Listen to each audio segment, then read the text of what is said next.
So guys ਅੱਜ ਦੀ ਸਾਡੀ ਜਿਹੜੀ ਵੀਡੀਓ ਹੈ ਉਹ ਹੈਗੀ ਹੈ ਸਾਡੇ ਰੀਡਿੰਗ ਮੋਡਿਊਲ ਦੇ ਉੱਪਰ ਜਿਹਦੇ ਵਿੱਚ ਕਿ ਬਹੁਤ ਸਾਰੇ ਬੱਚਿਆਂ ਨੂੰ ਪ੍ਰੋਬਲਮਸ ਆਉਂਦੀਆਂ ਆ। ਇਹਦੇ ਵਿੱਚ ਮੇਨਲੀ ਕਿਹੜੀ ਐਕਸਰਸਾਈਜ਼ ਆ ਜਾਂਦੀ ਹੈ ਆਪਣੇ ਕੋਲ ਟਰੂ ਫਾਲਸ ਨਾਟ ਗਿਵਨ ਜਾਂ ਇਹਦੀ ਜਗ੍ਹਾ ਯੈਸ ਨੋ ਹੋ ਸਕਦਾ ਆ। ਫਿਲਅਪਸ ਹੁੰਦੀਆਂ ਆ, headings, match the information, MCQs, summary.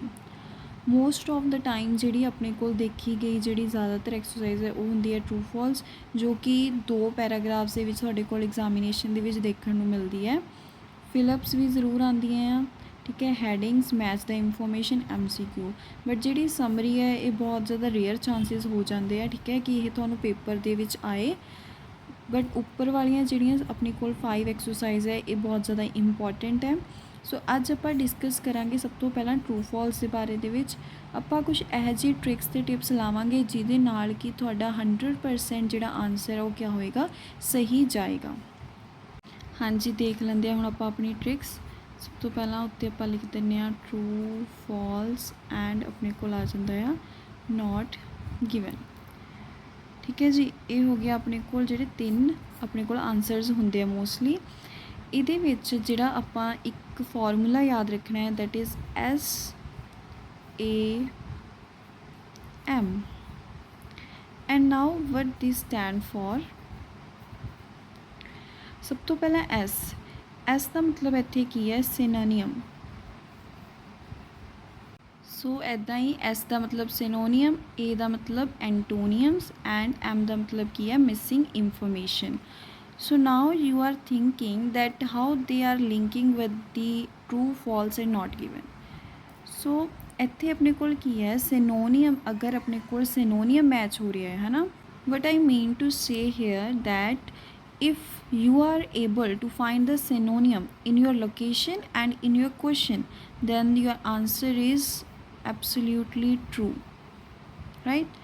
And if you are able to find the antonym word in your location as well as in your question, then your answer is false. After that, if you are not able to find both of them, I mean synonym and antonym, so then our last option is not given. ਠੀਕ ਹੈ ਜੀ, ਇਹ ਹੈ ਪੂਰਾ ਸਾਡਾ structure. ਅਗਰ ਤੁਸੀਂ ਇਸ ਤਰੀਕੇ ਦੇ ਨਾਲ ਆਪਣੇ ਟਰੂ ਫਾਲਸ ਹੈ ਜਿਹੜੇ ਫਾਈਂਡ ਆਊਟ ਕਰੋਗੇ, then your answer will be always correct. ਠੀਕ ਹੈ ਜੀ, ਅਗਰ ਤੁਹਾਨੂੰ ਸਿਨੋਨੀਅਮ ਮਿਲ ਰਿਹਾ ਤਾਂ ਤੁਸੀਂ ਆਪਣਾ ਆਨਸਰ ਟਰੂ ਲਗਾਓ, ਐਂਟੋਨੀਅਮ ਮਿਲ ਰਿਹਾ ਤਾਂ ਫਾਲਸ ਲਗਾਓ। ਅਗਰ ਇਹ ਦੋਨੋਂ ਹੀ ਨਹੀਂ ਮਿਲ ਰਹੇ, ਨਾ ਤੁਹਾਨੂੰ ਸਿਨੋਨੀਅਮ ਮਿਲਿਆ ਨਾ ਤੁਹਾਨੂੰ ਐਂਟੋਨੀਅਮ ਮਿਲਿਆ, ਤਾਂ ਤੀਜਾ ਆਪਸ਼ਨ ਤੁਸੀਂ ਅੱਖ ਬੰਦ ਕਰਕੇ ਆਪਣਾ ਕਿਆ ਲਗਾ ਸਕਦੇ ਆ, ਨੋਟ ਗਿਵਨ। ਠੀਕ ਹੈ ਜੀ, ਇਸੇ ਦੇ ਨਾਲ ਹੁਣ ਆਪਾਂ ਕੀ ਕਰਾਂਗੇ, ਆਪਾਂ ਇੱਕ ਰੀਡਿੰਗ ਪ੍ਰੈਕਟਿਸ ਕਰਾਂਗੇ ਜਿਹਦੇ ਵਿੱਚ ਮੈਂ ਤੁਹਾਨੂੰ ਦੱਸਾਂਗੀ ਕਿ ਕਿਵੇਂ ਆਪਾਂ ਨੇ ਇਹਨਾਂ ਟ੍ਰਿਕਸ ਨੂੰ ਆਪਣੇ ਰੀਡਿੰਗ ਦੇ ਵਿੱਚ ਅਪਲਾਈ ਕਰਨਾ ਹੈ ਅਤੇ ਕਿਸ ਤਰੀਕੇ ਦੇ ਨਾਲ ਆਪਾਂ ਆਪਣਾ ਜਿਹੜਾ ਆਨਸਰ ਉਹਨੂੰ 100% ਜਿਹੜਾ ਸ਼ੋਰ ਕਰ ਸਕਦੇ ਆ। ਗਾਇਸ, ਇਹ ਹੈਗੀ ਹੈ ਅੱਜ ਦੀ ਆਪਣੀ ਆਈਲੈਟਸ ਦੀ ਰੀਡਿੰਗ ਪ੍ਰੈਕਟਿਸ। ਇਹ ਹੈਗੀ ਹੈ T-Rex ਹੰਟਰ ਦੇ ਬਾਰੇ ਦੇ ਵਿੱਚ। ਸੋ ਅੱਜ ਆਪਾਂ ਇਹਦੇ ਟਰੂ ਫਾਲਸ ਦੀ ਪ੍ਰੈਕਟਿਸ ਕਰਾਂਗੇ। फर्स्ट ट्रू फॉल्स है, Jack Horner knew exactly the bone belong to a certain dinosaur when he was in his father's ranch at the age of 8। So ਇੱਥੇ ਆਪਾਂ ਆਪਣੇ ਕੋਲ ਕੀ ਪੁਆਇੰਟਸ ਹੈਗੇ, age of 8, dinosaur, Jack Horner, his father. ਠੀਕ ਹੈ, ਆਪਾਂ ਨੇ ਇਹ ਵਰਡਸ ਆ ਜਿਹੜੇ ਫਾਈਂਡ ਆਊਟ ਕਰਨੇ ਆ। ਫਸਟ ਪੈਰਾਗ੍ਰਾਫ ਦੇ ਵਿੱਚ ਆਪਾਂ ਨੂੰ ਕਿਤੇ ਵੀ ਫਾਦਰ ਵਰਡ ਹੈ ਜਿਹੜਾ ਉਹ ਨਹੀਂ ਦਿਖ ਰਿਹਾ। ਸੋ ਦੈਨ ਆਪਾਂ ਸੈਕਿੰਡ ਪੈਰਾਗ੍ਰਾਫ 'ਤੇ ਆਵਾਂਗੇ। ਇੱਥੇ ਆਪਣੇ ਕੋਲ ਮਾਈ ਫਾਦਰ ਵੀ ਹੈਗਾ, ਹਿਸ ਫਾਦਰ ਹੈਗਾ ਆ। ਠੀਕ ਹੈ ਜੀ, ਦੈਨ ਉਸ ਤੋਂ ਬਾਅਦ ਅਗਰ ਤੁਸੀਂ ਆਓ ਆਪਣੀ ਲਾਈਨ ਨੰਬਰ ਨੀਚੇ ਤੋਂ 7th ਲਾਈਨ। ਠੀਕ ਹੈ, so when I was 8 years old he took me back to the area that had been his ranch to where he had seen these big old bones। ਠੀਕ ਹੈ ਜੀ, ਹੁਣ ਇੱਥੇ ਲਿਖਿਆ ਆਈ ਵਾਜ਼ 8 years। ਠੀਕ ਹੈ, ਆਪਣੇ ਕੋਲ ਜਿਹੜਾ ਕੁਐਸਚਨ ਹੈ ਉਹਦੇ ਵਿੱਚ 8 ਨਿਊਮੈਰੀਕਲ ਫਾਰਮ ਦੇ ਵਿੱਚ ਹੈ ਇੱਥੇ, ਬਟ ਆਪਾਂ ਨੂੰ ਕਨਫਿਊਜ਼ ਕਰਨ ਦੇ ਲਈ ਉਹਨਾਂ ਨੇ ਐਲਫਾਬੈਟਿਕ ਦੇ ਫਾਰਮ ਦੇ ਵਿੱਚ ਜਿਹੜਾ 8 ਹੈ ਉਹ ਲਿਖਿਆ ਹੋਇਆ ਹੈ।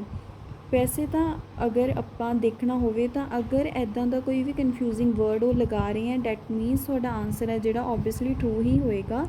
ਬਟ ਦੈਨ ਆਪਾਂ ਆਪਣਾ ਸਿਨੋਨੀਅਮ ਸਟਰਕਚਰ ਹੈ ਜਿਹੜਾ ਉਹ ਦੇਖਾਂਗੇ ਉਹ ਕਿੱਥੇ ਹੈ। ਉਸ ਤੋਂ ਬਾਅਦ ਨੈਕਸਟ ਲਾਈਨ ਪੜ੍ਹੋ, I picked up one, I am pretty sure it was a upper arm bone of a duck billed dinosaur. ਹੁਣ ਇੱਥੇ ਲਿਖਿਆ ਹੈ ਕਿ ਆਈ ਐਮ ਪ੍ਰੀਟੀ ਸ਼ੋਰ, ਉਹ ਪ੍ਰੀਟੀ ਸ਼ੋਰ ਸੀਗਾ ਕਿ ਉਹ ਇੱਕ ਅਪਰ ਆਰਮ ਦੀ ਬੋਨ ਹੈ।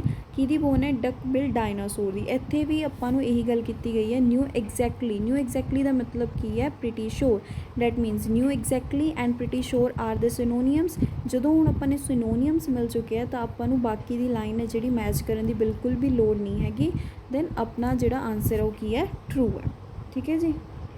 ਉਸ ਤੋਂ ਬਾਅਦ ਆਪਣਾ ਨੈਕਸਟ ਕੁਐਸਚਨ ਹੈ, Jack Horner achieved a distinctive degree in university when he graduated. ਹੁਣ ਇਹਦੇ ਵਿੱਚ ਆਪਣੇ ਕੋਲ ਕੀ ਪੁਆਇੰਟਸ ਕੀ ਹੋਣਗੇ? ਗ੍ਰੈਜੂਏਟਿਡ, ਡਿਸਟਿੰਕਟਿਵ ਡਿਗਰੀ, ਹੈ ਨਾ ਜੀ। ਤਾਂ ਨੈਕਸਟ ਆ ਜਾਓ ਅੱਗੇ ਸੈਕਿੰਡ ਪੈਰਾਗ੍ਰਾਫ 'ਤੇ ਹੀ, ਸੈਕਿੰਡ ਪੈਰਾ ਦੇ ਵਿੱਚ ਲਿਖਿਆ ਹੈ, Horner spend 7 years at university but he never get graduated. ਹੁਣ ਇੱਥੇ ਲਿਖਿਆ he never get graduated. I have learn disability. ਠੀਕ ਹੈ, ਇਹ ਸਾਰਾ ਪੈਰਾਗ੍ਰਾਫ ਲਿਖ ਕੇ ਉਸ ਤੋਂ ਬਾਅਦ ਨੀਚੇ ਤੋਂ ਤੁਸੀਂ 3rd 4th ਲਾਈਨ ਦੇ ਵਿੱਚ ਦੇਖੋ, so I couldn't get a degree. ਇੱਥੇ ਆਪਾਂ ਨੂੰ ਦਿੱਤਾ ਹੈ couldn't get a degree, but ਉੱਥੇ ਲਿਖਿਆ ਹੈ achieved a distinctive degree. Antonym word ਮਿਲ ਗਿਆ, couldn't get a degree, achieved a distinctive degree. So here is the antonyms, so the answer is false. ਇਸ ਤਰੀਕੇ ਦੇ ਨਾਲ ਮੈਂ ਤੁਹਾਨੂੰ ਗਾਰੰਟੀ ਦਿੰਦੀ ਹਾਂ ਕਿ ਤੁਸੀਂ ਅਗਰ ਇਸ ਤਰੀਕੇ ਦੇ ਨਾਲ ਪ੍ਰੈਕਟਿਸ ਕਰੋਗੇ ਤਾਂ ਤੁਹਾਡੇ ਜਿਹੜੇ ਟਰੂ ਫਾਲਸ ਆ ਉਹ ਕਦੇ ਵੀ ਗਲਤ ਨਹੀਂ ਜਾਣਗੇ। ਨੈਕਸਟ ਕੁਐਸਚਨ 'ਤੇ ਆ ਜਾਓ। Jack Horner is the first man to discover a T rex bone in the world. ਜਿਹੜਾ ਜੈਕ ਹੌਰਨਰ ਹੈ ਕਹਿੰਦੇ ਉਹ ਫਸਟ ਮੈਨ ਹੈ to discover a T rex bone in the world ਦੇ ਵਿੱਚ ਜਿਹੜੀ ਟੀਰੈਕਸ ਬੋਨ ਹੈ ਸਭ ਤੋਂ ਪਹਿਲਾਂ ਜੈਕ ਹੌਰਨਰ ਨੇ ਡਿਸਕਵਰ ਕੀਤੀ। ਇਹਦੇ ਪੈਰਾਗ੍ਰਾਫ ਦੇ ਵਿੱਚ ਪੂਰੇ ਦੇ ਵਿੱਚ ਇਹ ਕਿਤੇ ਵੀ ਨਹੀਂ ਲਿਖਿਆ ਹੋਇਆ ਕਿ ਜਿਹੜੀ ਉਹ ਜੈਕ ਹੌਰਨਰ ਨੇ ਹੀ ਫਸਟ ਮੈਨ ਹੈ ਜਿਹੜਾ ਜਿਹਨੇ ਬੋਨ ਲੱਭੀ ਸੀਗੀ। ਠੀਕ ਹੈ, ਉਹ ਸਿਰਫ ਇੱਦਾਂ ਲਿਖਿਆ ਹੈ ਕਿ ਉਹਨੇ ਫਾਈਂਡ ਕੀਤੀ ਸੀਗੀ ਆਪਣੇ ਫਾਦਰ ਦੇ ਰੈਂਚ ਦੇ ਵਿੱਚ। ਠੀਕ ਹੈ ਜੀ, ਤਾਂ ਇਹ ਆਪਣੇ ਕੋਲ ਆ ਜਾਏਗਾ ਨੋਟ ਗਿਵਨ। ਨੋਟ ਗਿਵਨ ਮਤਲਬ ਨਾ ਆਪਾਂ ਨੂੰ ਸਿਨੋਨੀਅਮ ਮਿਲਿਆ ਨਾ ਆਪਾਂ ਨੂੰ ਐਂਟੋਨੀਅਮ ਮਿਲਿਆ, ਦੈਨ ਆਪਣੇ ਕੋਲ ਲਾਸਟ ਆਪਸ਼ਨ ਕਿਆ ਰਹਿ ਜਾਂਦਾ ਹੈ? Note given. ਨੈਕਸਟ ਹੈ ਜੀ 4th question, Jack Horner believes that number of prey should be more than that of predators. ਕਿ ਜਿਹੜੇ ਨੰਬਰ ਆਫ ਪ੍ਰੇ ਹੈ ਉਹ ਜ਼ਿਆਦਾ ਹੋਣੇ ਚਾਹੀਦੇ ਆ more than the number of predators. ਉਹਨੇ ਬਿਲੀਵ ਕੀਤਾ। ਤਾਂ ਲੱਭਾਂਗੇ ਇਹਨੂੰ ਆਪਣੀ ਲੋਕੇਸ਼ਨ ਦੇ ਵਿੱਚ। ਹਾਂਜੀ, ਡੀ ਪੈਰਾਗ੍ਰਾਫ ਦੇ ਵਿੱਚ ਆਪਾਂ ਨੂੰ ਆਪਣੀ ਲੋਕੇਸ਼ਨ ਮਿਲ ਚੁੱਕੀ ਹੈ। But we could consider the predator prey ratio seems really off the scale. Off the scale ਦਾ ਮਤਲਬ ਇੱਥੇ ਕੀ ਹੈ? ਆਫ ਦ ਸਕੇਲ ਹੋ ਜਾਣਾ ਮਤਲਬ ਸਕੇਲ ਤੋਂ ਵੀ ਉੱਤੇ ਜਾ ਕੇ ਜਿਹੜੀ ਰੇਸ਼ੋ ਹੋ। ਹੁਣ ਇੱਥੇ ਲਿਖਿਆ ਹੈ ਆਫ ਦ ਸਕੇਲ, ਉੱਥੇ ਲਿਖਿਆ ਹੈ more than. These are synonym words. More than ਦਾ ਮਤਲਬ ਵੀ ਜ਼ਿਆਦਾ ਹੈ, ਆਫ ਦ ਸਕੇਲ ਦਾ ਵੀ ਮਤਲਬ ਜ਼ਿਆਦਾ ਹੈ। ਸੋ ਇੱਥੇ ਸਾਨੂੰ ਸਿਨੋਨੀਅਮ ਮਿਲ ਚੁੱਕਿਆ, ਬਾਕੀ ਦੀ ਇਨਫੋਰਮੇਸ਼ਨ ਮਿਲਾਉਣ ਦੀ ਸਾਨੂੰ ਕੋਈ ਵੀ ਲੋੜ ਨਹੀਂ ਹੈਗੀ। ਇੱਥੇ ਆਨਸਰ ਹੈ ਜਿਹੜਾ ਤੁਸੀਂ ਅੱਖਾਂ ਬੰਦ ਕਰਕੇ ਟਰੂ ਲਾ ਸਕਦੇ ਹੋ। ਨੈਕਸਟ ਕੁਐਸਚਨ ਹੈ ਜੀ, T rex number is equivalent to the number of vultures in the Serengeti. ਕਹਿੰਦੇ ਜਿਹੜੀ ਟੀਰੈਕਸ ਦੇ ਨੰਬਰ ਹੈ ਉਹ ਇਕੁਅਲੈਂਟ ਹੈ to the number of vultures in the Serengeti ਦੇ ਵਿੱਚ। ਠੀਕ ਹੈ, ਇਹਦੀ ਆਪਾਂ ਲੋਕੇਸ਼ਨ ਫਾਈਂਡ ਕਰਾਂਗੇ ਹੁਣ। ਹਾਂਜੀ, ਈ ਪੈਰਾਗ੍ਰਾਫ ਦੇ ਵਿੱਚ ਅਗਰ ਆਪਾਂ ਦੇਖੀਏ ਤਾਂ ਸੈਰੰਗੇਟੀ ਦੀ ਗੱਲ ਕੀਤੀ ਗਈ ਹੈ, ਬਟ ਇੱਥੇ ਕਿਤੇ ਵੀ ਇਹ ਮੈਂਸ਼ਨ ਨਹੀਂ ਕੀਤਾ ਹੋਇਆ ਇਕੁਅਲੈਂਟ ਹੈ ਉਹ ਨੰਬਰ ਦੇ ਵਿੱਚ। ਠੀਕ ਹੈ, ਟੀਰੈਕਸ ਹੈ ਔਰ ਵਲਚਰਸ ਹੈ ਜਿਹੜੇ ਉਹ ਇਕੁਅਲ ਹੈ ਨੰਬਰ ਦੇ ਵਿੱਚ, ਇਹ ਕਿਤੇ ਵੀ ਉਹਨਾਂ ਨੇ ਮੈਂਸ਼ਨ ਨਹੀਂ ਕੀਤਾ। ਸੋ ਇਸ ਦਾ ਮਤਲਬ ਕੀ ਹੈ? ਨਾ ਇੱਥੇ ਐਂਟੋਨੀਅਮ ਹੈ ਨਾ ਸਿਨੋਨੀਅਮ ਹੈ। Answer is not given. Next question ਦੇਖ ਲੈਂਦੇ ਹਾਂ। He refuse to accept any other view point about T rex category. ਉਹਨੇ ਰਿਫਿਊਜ਼ ਕਰਤਾ ਕੋਈ ਵੀ ਜਿਹੜਾ ਵਿਊ ਪੁਆਇੰਟ ਹੈ ਉਹਨੂੰ ਅਸੈਪਟ ਕਰਨ ਤੋਂ ਅਬਾਊਟ ਟੀਰੈਕਸ ਕੈਟੇਗਰੀ। ਟੀਰੈਕਸ ਕੈਟੇਗਰੀ ਦੇ ਮਾਮਲੇ ਦੇ ਵਿੱਚ ਜੋ ਵੀ ਵਿਊ ਪੁਆਇੰਟ ਸੀਗਾ ਉਹਨੂੰ ਰਿਫਿਊਜ਼ ਕਰਤਾ ਅਸੈਪਟ ਕਰਨ ਤੋਂ। ਇਹ ਇਸੀ ਪੈਰਾਗ੍ਰਾਫ ਦੀ ਈ ਪੈਰਾਗ੍ਰਾਫ ਦੀ ਲਾਸਟ ਲਾਈਨ ਦੇ ਵਿੱਚ ਲਿਖਿਆ ਹੈ, he insisted on this theory and finding dedicated to further research upon it. ਠੀਕ ਹੈ, of course he would like to re-evaluate if there is any case that additional evidence found or explanation raised by other in future। ਹੁਣ ਉਹਨੇ ਕੀਤਾ ਉਹਨੇ insist ਕੀਤਾ ਆਪਣੀ theory ਤੇ findings ਨੂੰ। ਠੀਕ ਹੈ, dedicated to further research, but ਇੱਥੇ ਕੀ ਲਿਖਿਆ? He refused to any other view point. But ਉਹਨੇ ਕਿਆ ਕੀਤਾ ਸੀਗਾ? ਉਹਨੇ ਹੋਰ ਉਹਦੇ ਆਪਣੀ ਥਿਊਰੀ ਦੇ ਉੱਪਰ ਇਨਸਿਸਟ ਕੀਤਾ, ਫਾਈਂਡਿੰਗ ਦੇ ਉੱਪਰ ਫਰਦਰ ਰਿਸਰਚ ਦੇ ਲਈ, ਜੋ ਕਿ ਫਿਊਚਰ ਦੇ ਵਿੱਚ ਹੈ ਜਿਹੜੀ ਕੋਈ ਵੀ ਐਕਸਪਲੇਨੇਸ਼ਨ ਰੇਸ ਹੋਵੇ ਉਹਦੇ ਲਈ ਐਵੀਡੈਂਸ ਹੈ ਜਿਹੜੇ ਐਡੀਸ਼ਨਲ ਹੋ ਸਕਣ। ਇਸ ਦਾ ਮਤਲਬ ਇੱਥੇ ਕਿਤੇ ਵੀ ਨਹੀਂ ਲਿਖਿਆ ਕਿ ਉਹਨੇ ਰਿਫਿਊਜ਼ ਕੀਤਾ, ਉਹਨੇ ਇਨਸਿਸਟ ਕੀਤਾ ਹੈ ਸਗੋਂ। ਠੀਕ ਹੈ, refused, insist. So here is antonym word, so the answer is false. So guys ਇਸ ਤਰੀਕੇ ਦੇ ਨਾਲ ਤੁਸੀਂ ਆਪਣੀ ਜਿਹੜੀ ਟਰੂ ਫਾਲਸ ਦੀ ਪ੍ਰੈਕਟਿਸ ਕਰਕੇ ਦੇਖ ਸਕਦੇ ਹੋ। ਠੀਕ ਹੈ ਜੀ। ਸਿਨੋਨੀਅਮ ਮਿਲ ਰਿਹਾ ਤਾਂ ਟਰੂ ਲਗਾਓ, ਐਂਟੋਨੀਅਮ ਮਿਲ ਰਿਹਾ ਹੈ ਤਾਂ ਫਾਲਸ ਕਰੋ, ਐਂਡ ਅਗਰ ਇਹਨਾਂ ਦੋਨਾਂ ਦੇ ਵਿੱਚੋਂ ਕੋਈ ਵੀ ਨਹੀਂ ਮਿਲ ਰਿਹਾ, ਤੁਹਾਨੂੰ ਲੋਕੇਸ਼ਨ ਹੀ ਨਹੀਂ ਮਿਲ ਪਾ ਰਹੀ, then not given is the last option. ਠੀਕ ਹੈ ਜੀ।